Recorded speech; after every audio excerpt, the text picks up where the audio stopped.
जब भी मैं नहाने जाती मुझे कोई छुप कर देखता था। घर में मेरा बेटा और मैं अकेले रहते थे, लेकिन मैं अपने बेटे पर शक नहीं कर सकती थी। एक दिन अचानक से मैं अपने बेटे के कमरे में गई और उसका मोबाइल देखकर मेरी चीख निकल गई।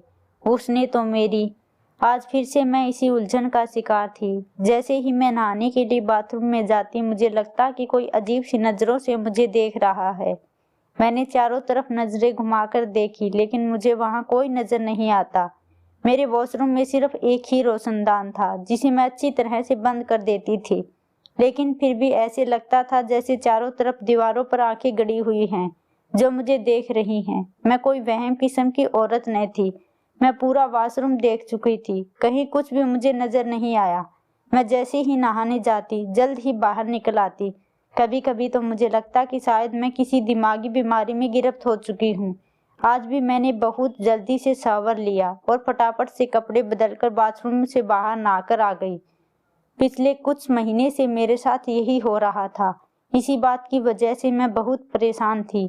ना तो मैं कोई जवान, खूबसूरत और हसीन लड़की थी कि मैं किसी पर शक करती, बल्कि उम्र के जिस समय में थी वहां तो कोई भी ऐसी हरकत मुझ जैसी औरत के साथ करने की भी नहीं सोच सकता था।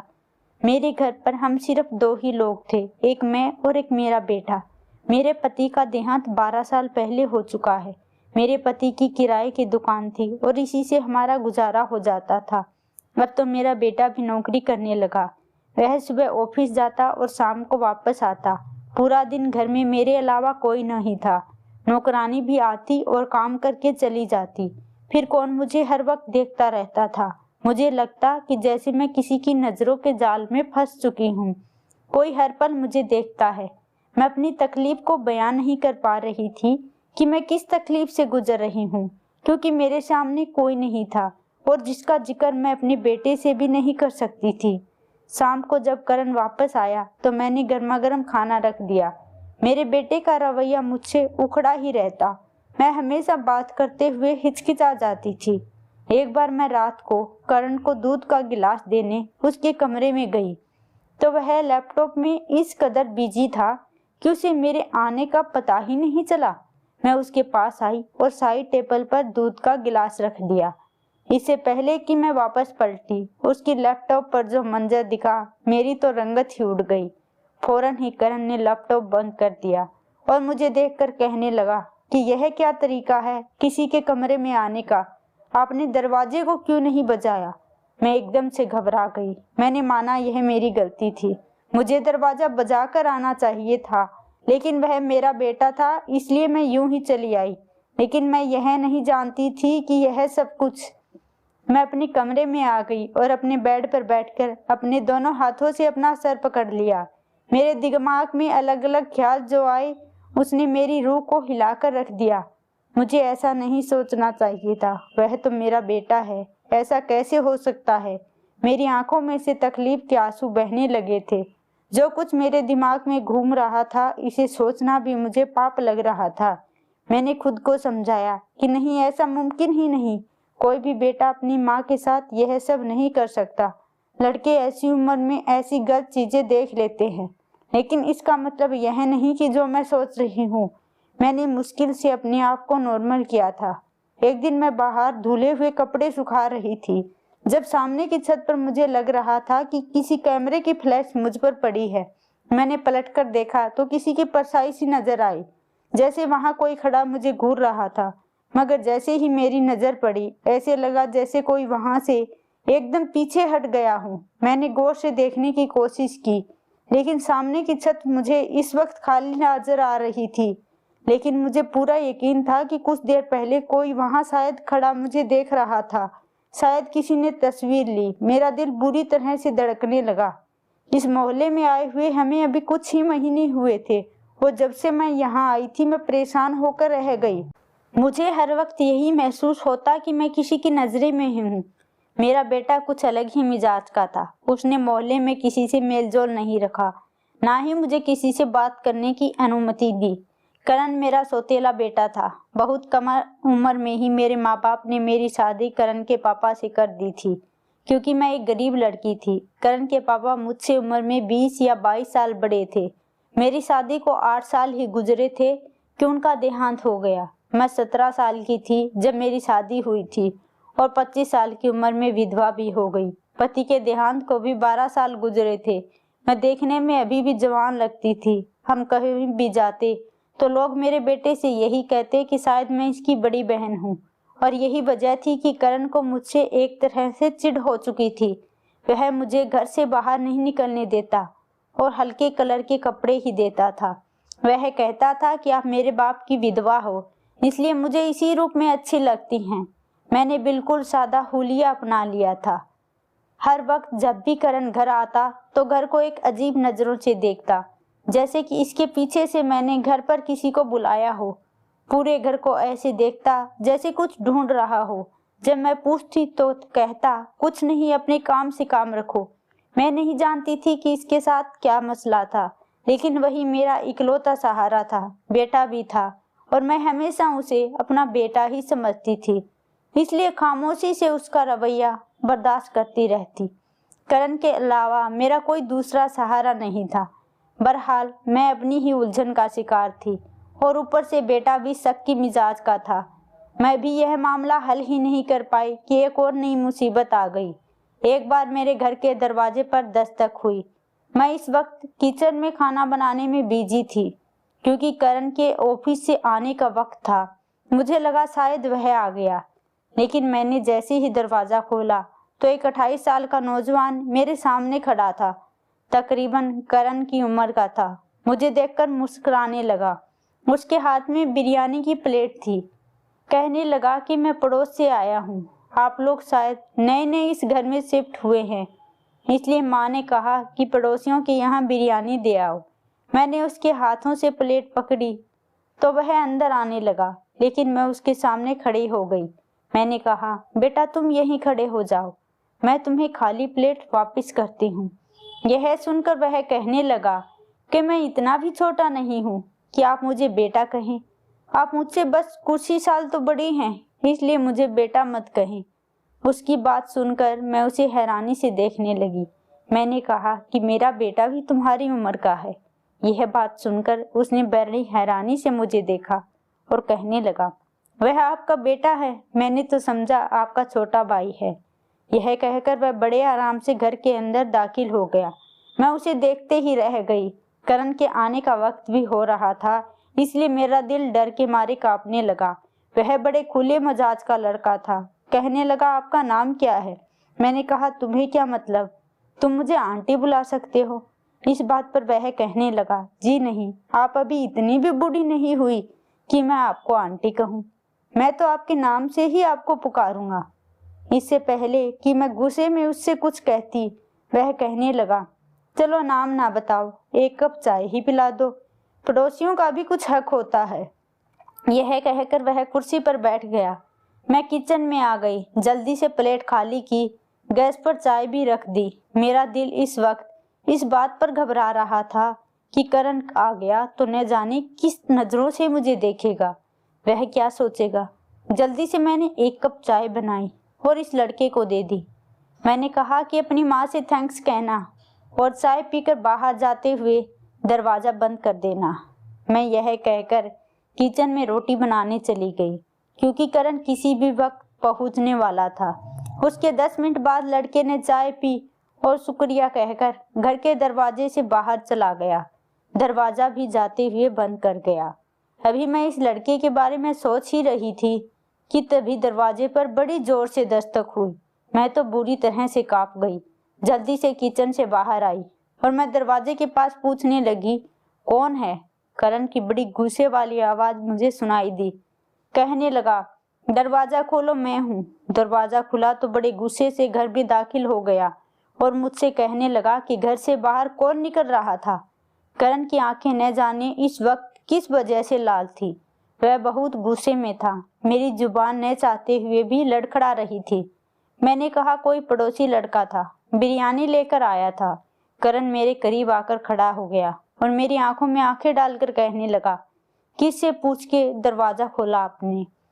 क्या एक बात आपको समझ नहीं आती? यहाँ कोई भी आए, आप दरवाजा नहीं खोलेंगे, किसी से बात नहीं करेंगे। कोई जरूरत नहीं है पड़ोसियों से मेलजोल बढ़ाने की। अगर आप अपनी हरकतों से बाज नहीं आई तो मैं ताला लगा कर जाऊंगा। यह कहते हुए वह सीधा अपने कमरे में चला गया। मुझे लगता था कि जैसे मैं करण की मां नहीं बल्कि उसकी खरीदी हुई गुलाम हूँ। मुझे सांस भी मेरी मर्जी से नहीं लेने देता था। फिर रात को मैं अपने कमरे में लेटी तो मेरे मोबाइल पर एक अननोन नंबर से मैसेज आने लगा। उसमें लिखा था, आप बहुत ही खूबसूरत और प्यारी हैं। मेरा दिल चाहता है कि आपसे जी भर के बात करूं। आप इतने हल्के रंग के कपड़े ना पहना करो। अगर आप नीले रंग के कपड़े पहनोगी तो आप बहुत जचोगी, जैसे कि आपने इस दिन सहन में पहना था। मैसेज पढ़कर मैं बहुत बुरी तरह से घबरा गई। इसका मतलब मेरा शक गलत नहीं था, वाकई कोई था जो मुझे देखता था।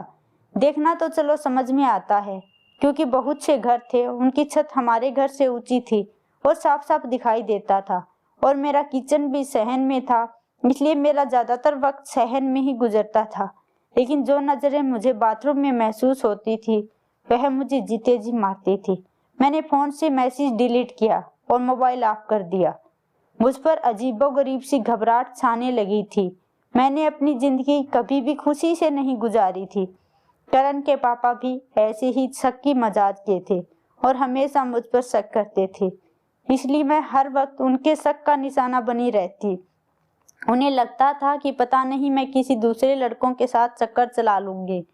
मैं उन्हें बार बार यकीन दिलाने की कोशिश करती, लेकिन वह मेरा यकीन नहीं करते।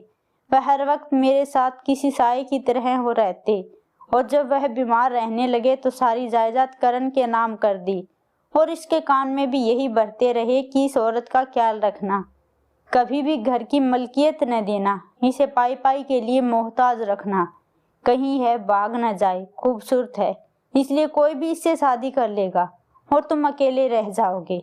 मैं चाहता हूँ कि यह सारी जिंदगी मेरे नाम पर ही गुजारे, सारी जिंदगी तुम्हारी माँ बनकर रहे। यह वह आखिरी अल्फाज थे जो मेरे पति ने मेरे बारे में अपने बेटे के दिमाग में किसी जहर की तरह भरे थे और अब वही जहर करण मेरे साथ उबालता रहता था। मैं उसके लिए बस उसके पापा की दूसरी बीवी थी।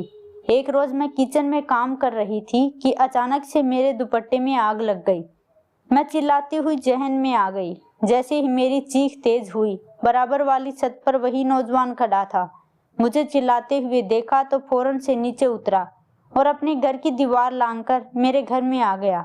उसने फौरन से मेरा जलता दुपट्टा दूर फेंका, वरना मैं बुरी तरह से जल जाती। मैं इस वक्त बहुत घबराई हुई थी। इस नौजवान ने फौरन से रस्सी पर पड़ी चादर उतारकर मुझ पर लपेट दी। मुझसे पूछने लगा कि मुझे कहीं नुकसान तो नहीं पहुंचा। मैं बहुत ज्यादा डरी हुई थी कि अचानक उसी वक्त मेरे घर का दरवाजा खुला। सामने करण था।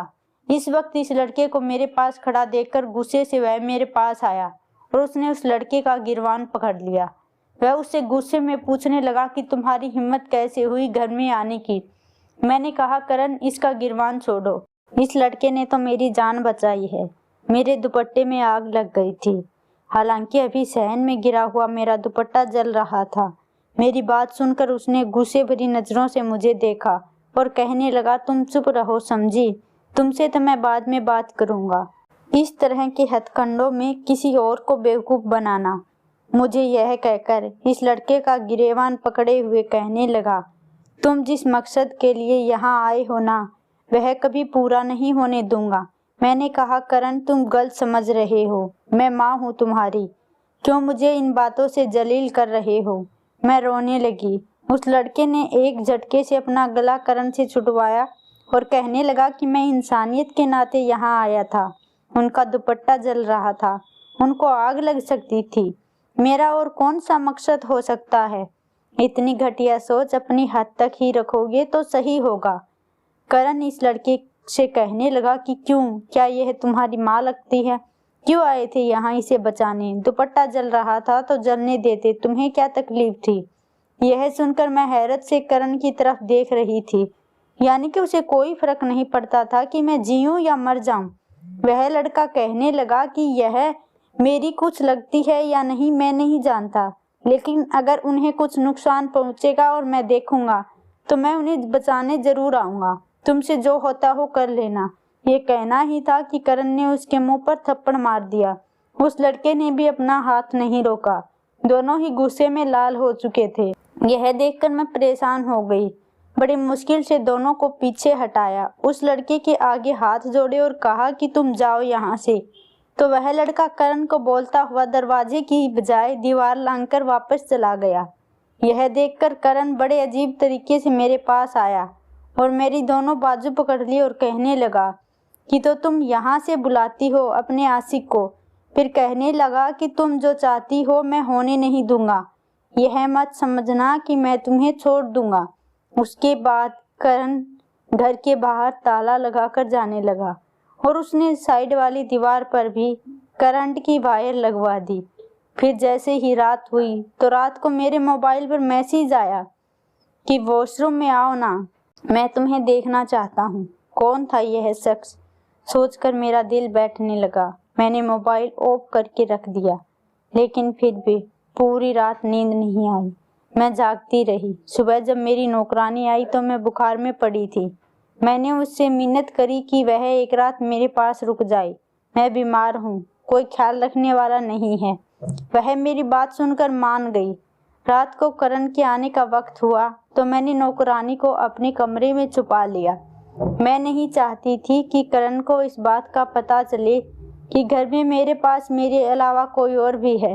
मैंने करण को खाना दिया और अपने कमरे में जाते ही कमरे की लाइट बंद कर दी और खुद कमरे में छुप गई, क्योंकि वह जो कोई भी था वह मेरे कमरे में आकर ही मुझे देखता था।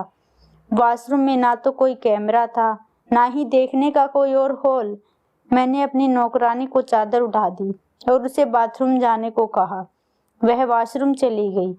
मैं अपने कमरे में पर्दे के पीछे छुपी रह गई। कुछ देर के बाद वही हुआ जो मेरे कमरे का दरवाजा बड़ी आहिस्ता से खुला।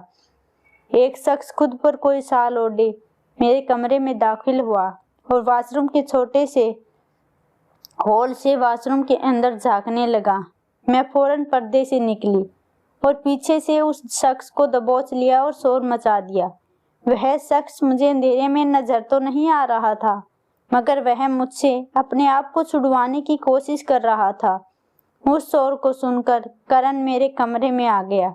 जैसे ही लाइट जली, नौकरानी भी वॉशरूम से बाहर निकल आई। सामने खड़े शख्स को देखकर मेरे होश उड़ गए। वह मेरा पहला पति था, जिससे मेरी बचपन में शादी हुई थी, लेकिन वह शादी के बाद मुझे छोड़कर चला गया था और उसने तलाक ले लिया था। इसे यहाँ देखकर मुझे हैरत हुई तो वह बताने लगा कि उसने जिससे शादी की थी उस लड़की की चंद साल बाद ही मृत्यु हो गई। उसने दूसरी शादी नहीं की क्योंकि उनका एक बेटा भी था। उसने मुझे अपने घर के बराबर वाले घर में देखा तो मेरे बारे में उसे मालूम हुआ। उसे अफसोस होने लगा और वह मुझे अपनाना चाहता था। इस मामले में कई बार करण से बात कर चुका था, लेकिन करण नहीं माना, इसलिए उसने अपने बेटे को हमारे घर भेजना चाहा। लेकिन जब करण की उससे लड़ाई हो गई तो घर पर भी करण ताला लगाने लगा। जब भी मैं नहाना जाती तो दरवाजा बंद होने की आवाज़ उसके कमरे के अंदर जाती थी। वह दीवार लांघकर मेरे घर पर आ जाता। पहले तो यह देखता कि कहीं मैं जल्दी से बाहर तो नहीं आ जाऊंगी। फिर उसने मेरे मोबाइल को खोलकर उसमें से मेरा नंबर ले लिया। वह करण से मिन्नतें करने लगा कि मेरे साथ जुल्म ना करेगी, मेरी शादी उससे करवा दे।